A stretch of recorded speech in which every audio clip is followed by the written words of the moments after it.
My name is Jean, and the moment I opened my eyes, a glowing blue screen hovered in front of my face with a single line that made my heart stop. Second life granted.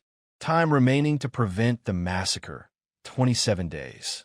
The forest around me smelled like wet earth and pine, nothing like the sterile hospital room where I'd taken my last breath in my previous life. I pushed myself up from the ground, my hands pressing into soft moss that squished between my fingers, and felt the strength in my arms that hadn't existed when I was dying of that cursed illness. The screen flickered and expanded, showing me a list of skills I'd never seen before, abilities that pulsed with names like Hidden Bloodline and Ancestral Resonance. My chest tightened as memories flooded back, not just of my death, but of the news I'd read in my final days about a village called Dongo being wiped out by the Blood Knife clan. I had been powerless then, just a sick man scrolling through tragic stories on a screen. Now I stood in a body that felt young and capable, muscles responding to my commands without the weakness that had defined my last years. The blue screen vanished with a thought, leaving me alone with the sounds of birds calling overhead and wind rustling through leaves. I recognized this place from old paintings I'd seen, the great ridge forest that bordered Dongo village in the historical records. My fingers trembled as I clenched them into fists, feeling calluses that suggested this body had already known some kind of labor or training. The realization hit me like a physical blow.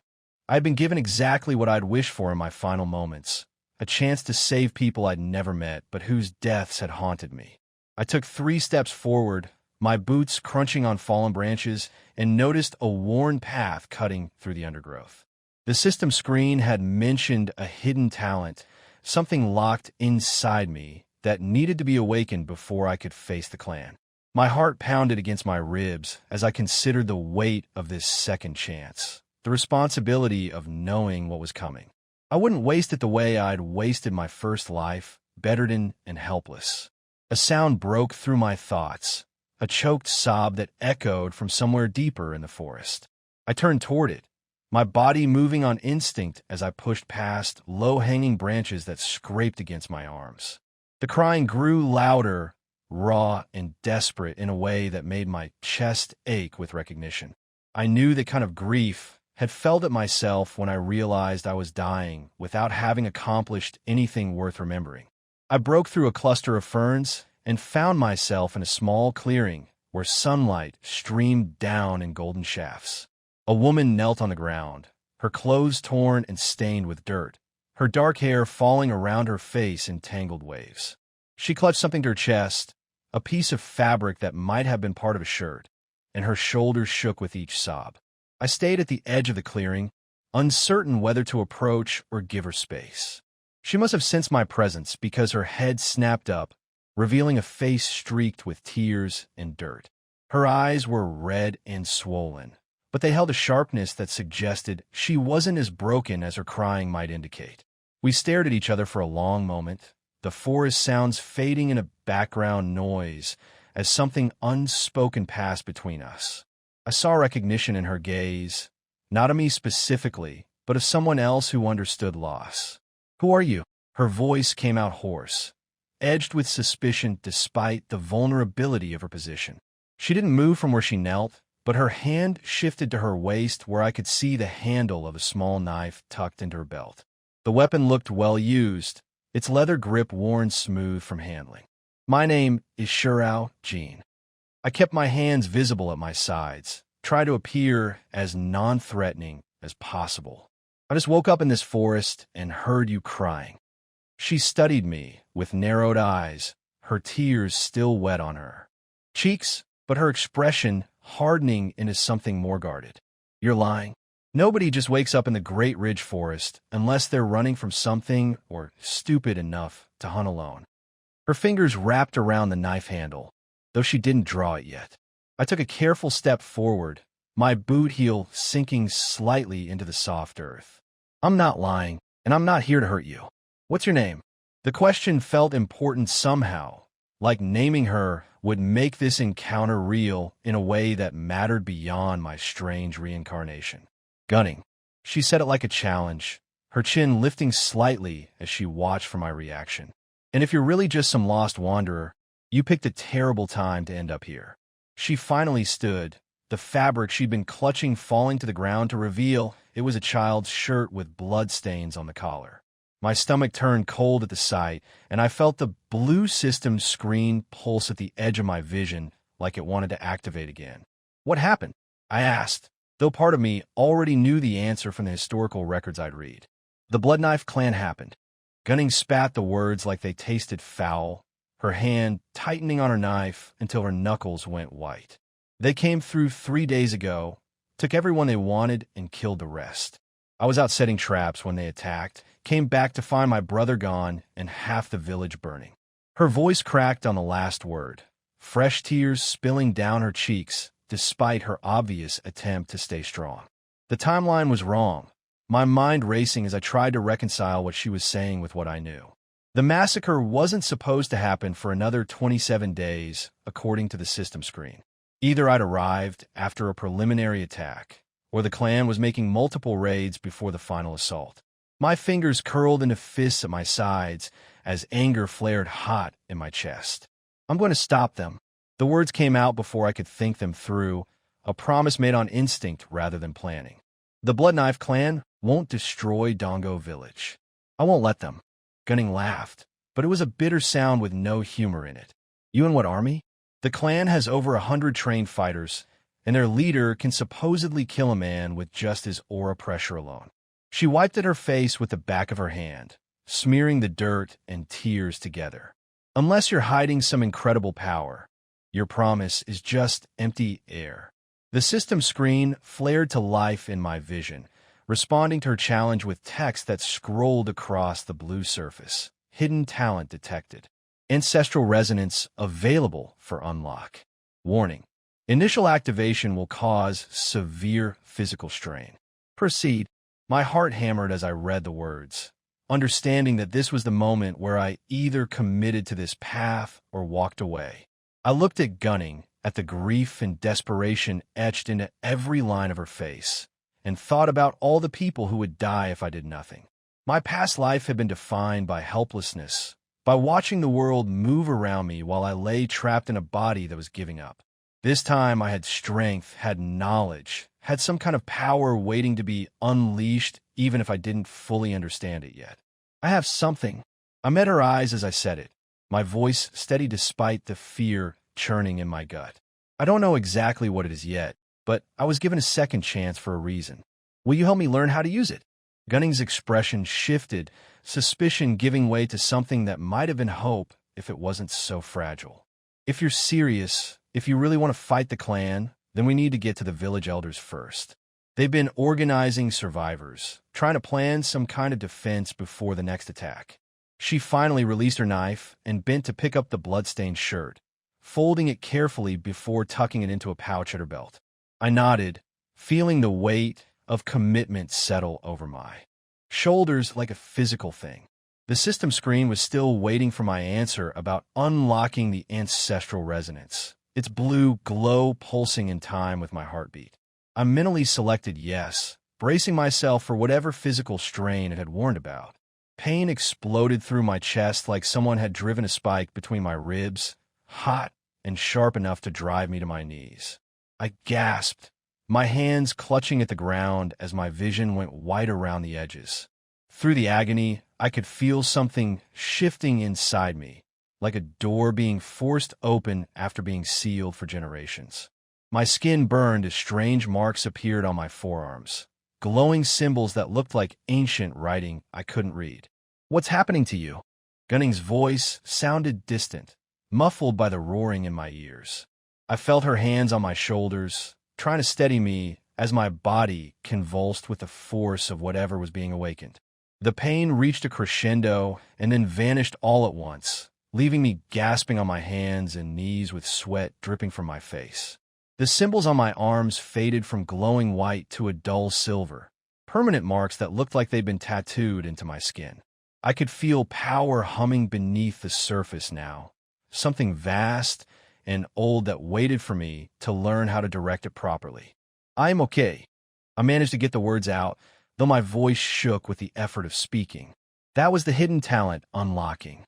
I can feel it now, like there's this reservoir of strength I can tap into. I push myself back to my feet, my legs unsteady but holding my weight. Gunning stared at the silver marks on my forearms, her eyes wide, with something between awe and fear. Those are clan symbols, the kind that only appear in people with ancient bloodlines. How do you have them if you just woke up in this forest? Her question carried an edge of accusation, like she was reconsidering whether to trust me. I didn't have a good answer that wouldn't sound insane, so I settled for partial truth. I don't know everything about my past yet, but I know I'm supposed to be here right now. The power chose this moment to wake up, which means we're running out of time. The system screen had minimized to a small icon at the corner of my vision, still showing the countdown that read 26 days and 18 hours. A distant sound cut through our conversation, the unmistakable noise of horses moving fast through the forest. Gunning's head whipped toward the sound, her face going pale as she grabbed my arm. We need to move now. That's either a clan patrol or bandits, and we can't fight either one out here in the open. She pulled me toward the opposite side of the clearing, moving with the sure-footed confidence of someone who knew these woods well. I followed, my newly awakened power making me feel stronger and faster than I should have been. The marks on my arms tingled as we ran, like they were responding to the danger approaching behind us. We'd barely made it 50 feet when a voice called out from the clearing we just left, rough and commanding in a way that made my skin crawl. I can smell fresh blood and tears, which means someone living was here recently. Fan out and find them before they reach the village. Gunning's grip on my arm tightened painfully as we pressed ourselves against the trunk of a massive tree. Her breathing had gone quick and shallow, fear radiating off her in waves that I could almost taste. Through the undergrowth, I caught glimpses of men in dark leather armor moving through the forest, at least 5 of them spreading out in a search pattern. The silver marks on my arms began to pulse with heat, and the system screen expanded in my vision with new text. Threat detected. Ancestral resonance can enhance physical abilities for short bursts. Current limit, 30 seconds before exhaustion. Use now. I stared at the message, understanding that this was my first real test, the moment where I either proved I could protect someone or fail just like I had in my previous life. I looked at Gunning's terrified face and made my choice, accepting the system's offer as the marks on my arms flared bright silver again.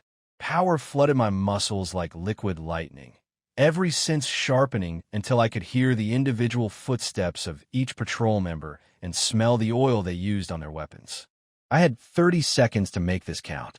The power coursing through my veins felt like molten metal, scorching hot yet intoxicating in its intensity.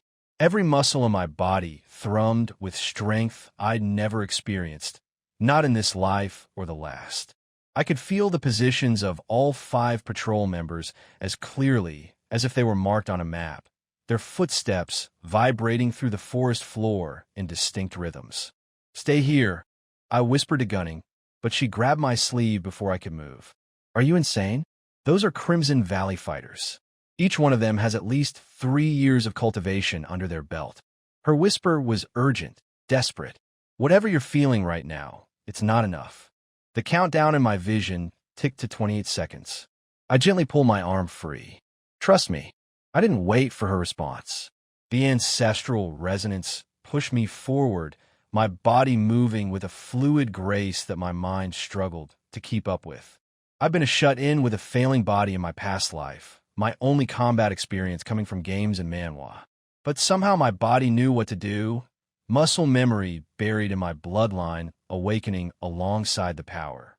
The nearest patrol member was checking behind a cluster of bushes, his back to me.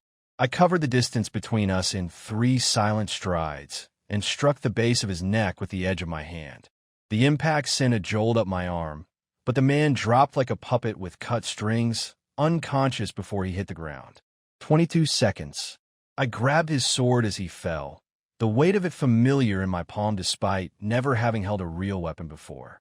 The system screen flickered with new information. Basic sword proficiency inherited through ancestral resonance. Technique library. 3 forms available. 2 more patrol members were converging on my position, drawn by the soft thud of their companion's body hitting the earth. I stepped out from behind the tree to meet them, raising the sword in a guard position that felt both foreign and natural. "Found one," the closer man shouted, drawing his own blade. "It's just a kid with one of our—" I didn't let him finish. My body moved through the first form shown in the system display, a sweeping low strike that forced him to jump back, followed by a rising cut that knocked his sword aside. The second man tried to flank me, but the enhanced senses from the resonance made his movements seem slow, telegraphed. I pivoted, using the first man as a shield before driving my boot into his chest, sending him crashing into his companion. 15 seconds. Chi reinforcement detected in remaining targets, the system warned. Hostile cultivation levels exceed users' base capacity. I felt it then, the shift in the air as the remaining 2 patrol members stopped treating me like a random survivor and started taking me seriously. One of them, a scarred man with gray streaks in his hair, began to glow with a faint red aura that made the temperature around him rise noticeably. "You've got some tricks, boy, but you picked the wrong people to play hero against." He cracked his neck, the red aura intensifying. "Lou, pin him down." The younger patrol member moved with speed that blurred the edges of his form, closing the distance faster than should have been possible. Even with my enhanced senses, I barely got my sword up in time to deflect his strike. The impact sent vibrations through my arms that made my teeth ache. 9 seconds. I couldn't win a straight fight, not against cultivators with actual training and control over their chi. But I didn't need to win. I just needed to survive long enough to get gunning to safety. The gray-haired leader was gathering energy in his palm, red light condensing into something. That looked like concentrated fire. I had maybe 3 seconds before he launched it, and the younger one was already coming at me for another pass. I dropped my sword and ran, not away from them, but toward them, specifically toward the younger fighter whose momentum was already committed. The ancestral resonance pushed my body into a slide beneath his horizontal slash, and I felt the blade pass inches above my face, close enough that the wind of it stung my eyes. 3 seconds. My hands found his ankle as I slid past, and I yanked with all the enhanced strength I could muster. He went down hard, tumbling directly into the path of his leader's charged attack. The gray-haired man's eyes widened as he tried to redirect the blast, but chi techniques at that level of condensation couldn't be stopped once released. The ball of red fire struck the younger patrol member square in the back, and his scream cut through the forest like a blade. 1 second. The power drained out of me so fast it felt like someone had pulled my skeleton out through my skin. I collapsed onto my hands and knees, every muscle screaming in protest. The silver marks on my arms dimmed to barely visible lines, and my vision swam with dark spots. The gray-haired leader was screaming something, either at me or his fallen comrade, but I couldn't make out the words over the ringing in my ears. Through my blurred vision, I saw him raising his hand again, gathering more of that terrible red energy. Then Gunning was there, her knife flashing in the dappled sunlight as she drove it into the gap between his shoulder and neck. The man's chi dispersed in a shower of crimson sparks as he fell, clutching at the wound with both hands. "Can you move?" Gunning hauled me to my feet with surprising strength for someone her size, because his death scream will bring every patrol in 10 miles down on us. I nodded, though my legs felt like water. She slung my arm over her shoulders and half-dragged, half-carried me deeper into the forest, leaving the chaos of unconscious and wounded patrol members behind us. My consciousness drifted in and out like a candle flame in the wind. Each jostle as Gunning dragged me through the undergrowth sent fresh waves of agony through muscles that felt like they'd been shredded from the inside. This was the price the system had warned about, the backlash from forcing my body beyond its limits without proper cultivation foundation. "Stay with me," Gunning hissed, adjusting her grip as my knees buckled again. "We're almost to the river." The river. Through the haze of pain, I remembered her mentioning it earlier, something about old smuggler routes. My feet moved mechanically, barely supporting my weight, leaving a trail through the underbrush that even a child could follow. Behind us, I could already hear the shouts of reinforcements responding to the patrol leader's screams. We stumbled down a steep embankment, and suddenly the sound of rushing water filled my ears. The river was wider than I'd expected, maybe 20 feet across, the current dark and fast with snowmelt from the mountains. Gunning guided me toward a cluster of rocks at the water's edge, practically throwing me down behind them. "Listen carefully," she said, her face inches from mine, forcing me to focus on her words. "The Crimson Valley patrols won't cross this river. It marks the boundary between their territory and the Hollowed Grove sex domain. Once we're on the other side, we're safe from them." The Hollowed Grove? I managed to croak out. The name triggered a fragment of memory from the original Shurao gene, something about a reclusive sect that practiced bizarre cultivation techniques involving spirit trees. They're not friendly, but they're not actively hunting refugees either. We can lose ourselves in their territory until the heat dies down. She peered over the rocks, her expression hardening. "But first we have to cross, and you can barely stand." The shouting was getting closer. I could make out individual voices now, coordinating search patterns. They'd found the trail we'd left, no question about it. "Can you swim?" Gunning asked. I thought about Shurao Jin's memories, but found nothing useful. The boy had barely left his village before everything went to hell. As for my previous life, the closest I'd come to swimming was the local public pool, where I'd mostly just stood in the shallow end. "Not well," I admitted. "Perfect." She grabbed a length of driftwood wedged between the rocks, testing its buoyancy. "Hold on to this and try not to drown. The current will do most of the work." Before I could protest, she had the driftwood positioned under my arms and was shoving me toward the water. The cold hit like a physical blow, shocking enough that my failing muscles seized up completely. My fingers clamped onto the wood through pure survival instinct. Gunning slid into the water beside me, one hand on my makeshift float, the other pulling us away from the shore with powerful strokes. The current caught us immediately, dragging us downstream faster than I'd expected. The world became a blur of dark water and overhanging branches, the sounds of pursuit fading behind the rush of the river. Something in my peripheral vision demanded attention. The system screen flickered weakly into existence, barely visible through the spray. "Warning, Chi exhaustion critical. Forced resonance has damaged 7 minor meridians. Natural recovery time, 14 days. Accelerated options available." I would have laughed if I had the breath for it. 14 days felt like an eternity when I could barely keep my head above water. The accelerated options would probably cost me something I couldn't afford to lose. A branch slammed into my shoulder, spinning me around in the current. I lost my grip on the driftwood with one hand, swallowing a mouthful of river water that tasted of mud and rotting leaves. Gunning cursed and grabbed my collar, hauling my face back above the surface. "The Crimson Valley patrols have stopped at the bank," she shouted over the water's roar. "But we need to get out soon, or we'll hit the rapids." Rapids? Of course there were rapids, because nearly dying from chi exhaustion apparently wasn't enough for one day. The river narrowed ahead, the current accelerating as the water compressed between rocky outcroppings.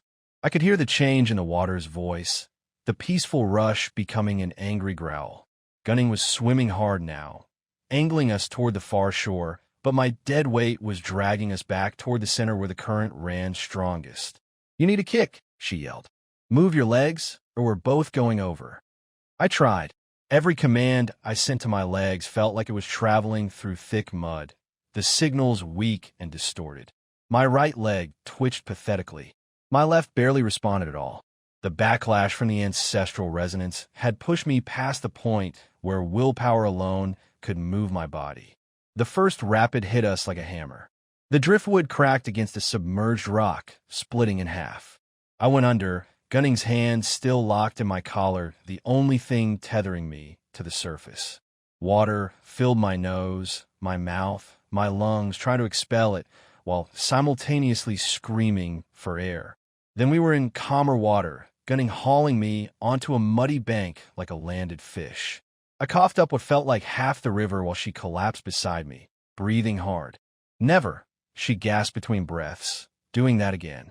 I rolled onto my back, staring up at the canopy of unfamiliar trees overhead. The leaves were a strange silver-green color, and they seemed to shimmer with their own internal light. Hallowed Grove territory, I realized. We'd actually made it across. The system screen pulsed weakly in my vision again. New location detected. Hallowed Grove, Outer Territories. Warning. This region is claimed by the Hallowed Grove sect. Unauthorized cultivation detected by guardian spirits will result in immediate expulsion or elimination. Great. Out of the frying pan and into a forest full of potentially murderous spirits. But at least the Crimson Valley patrols couldn't follow us here, and, judging by the silence from across the river, they knew it. Gunning sat up, wringing water from her hair. We need to move inland before the Grove's outer disciples find us. They patrol the river boundary looking for Crimson Valley infiltrators. How much further? I managed to ask, though speaking felt like dragging broken glass through my throat. There's an abandoned spirit grove about 2 miles in. The trees there died decades ago, so the sect doesn't maintain it anymore. We can hide there while you recover. She looked at me critically. Whatever you did back there, it nearly destroyed you. I've seen cultivators burn out their meridians before. Most of them never cultivate again. The weight of her words settled over me like a shroud. I wanted to tell her she was wrong, that the system would fix everything, that I'd be back on my feet in no time. But the truth was I had no idea if any of that was accurate. The system had given me just enough power to survive, then immediately sent me the bill. Can you walk? Gunning asked, already knowing the answer, but needing to hear it anyway. I tried to push myself up. My arms shook violently, barely supporting my weight before giving out completely. I collapsed back into the mud with a wet splat that would have been humiliating if I had any pride left to damage. That's what I thought. She stood, scanning the tree-line with the practiced wariness of someone who'd spent too long being hunted. The silver-green leaves rustled despite the absence of any wind, and I could have sworn I saw shapes moving between the trunks. Humanoid, but wrong somehow. Their proportions stretched and flowing. The spirit trees are active here, Gunning muttered. We're too close to the boundary. They'll report our presence to the outer disciples within the hour. She bent down and hauled me up by my armpits, draping my arm across her shoulders. I wanted to protest, to tell her to leave me and save herself. But even forming words required more energy than I could muster. Besides, the original Shurao Jin's memory suggested that nobility meant something in this world, even false nobility. Abandoning someone wasn't done lightly, not if you wanted to maintain any semblance of honor. We moved through the forest at an agonizing pace. Each step sent fresh waves of pain through my damaged meridians, the system helpfully highlighting each injured pathway in my vision with pulsing red lines. 7 minor meridians, it had said. I could feel every single one of them screaming.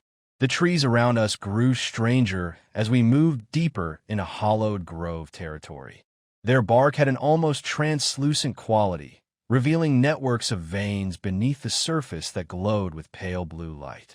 Some of the older trees had faces carved into them, or perhaps grown into them, their expressions twisted in what might have been agony or ecstasy or something between. Don't look at them directly, Gunning warned. The spirit trees feed on attention. Give them too much, and they'll try to root you, make you part of their network. I immediately averted my gaze, focusing instead on the muddy ground passing beneath my dragging feet. The warning triggered another memory from the original Shurao Jin, something overheard in a tavern about the Hallowed Grove sect's cultivation method. They bonded with the spirit trees, sharing consciousness and chi in a symbiotic relationship that granted them strange powers over life and growth. But the process was dangerous. Sometimes the trees took too much, and the cultivator became just another face in the bark, aware but unable to move or speak or die. A pleasant thought to accompany our forced march through hostile territory. How do you know about this abandoned grove? I asked, partly to distract myself from the pain, partly because I needed to understand how deep Gunning's network of knowledge ran. She'd saved my life twice now, but I still knew almost nothing about her. I've been mapping escape routes from the Crimson Valley sect for 3 years, she said. Ever. Since they killed my brother and tried to conscript me to cover it up. Every stream, every cave, every forgotten corner of their territory and the land around it. I knew eventually I'd need to run, so I prepared. 3 years. The original Shirao Jin had only known her for 6 months before his death, and even those memories were fragmented. She'd kept her true intentions completely hidden. Your brother was a cultivator? I asked. Her grip on me tightened painfully. He was an outer disciple, talented enough to threaten the advancement of an inner disciple's cousin, so they arranged an accident during a beast hunt. The sect ruled it a tragic mistake and offered me a position as compensation, like replacing one family member with another would somehow balance the scales. The bitterness in her voice was sharp enough to cut. I understood it, even if Shirao Jin's memories didn't provide the emotional context. Institutional injustice felt the same in any world. The forest opened into a clearing, and I immediately understood what she'd meant by abandoned spirit grove. The trees here were massive, easily 3 times the size of the ones we'd passed, but they were completely dead. Their bark was gray and cracked. No glow, no faces, no sense of the watching presence that had accompanied us through the living forest. They stood like monuments to something that had failed catastrophically. What happened here? I whispered. No one knows for certain, Gunning said, guiding me toward the hollow base of the largest tree. The Hollow Grove sect doesn't talk about it. Some say it was a cultivation technique gone wrong. Others claim there was a war between the spirit trees themselves and this grove lost.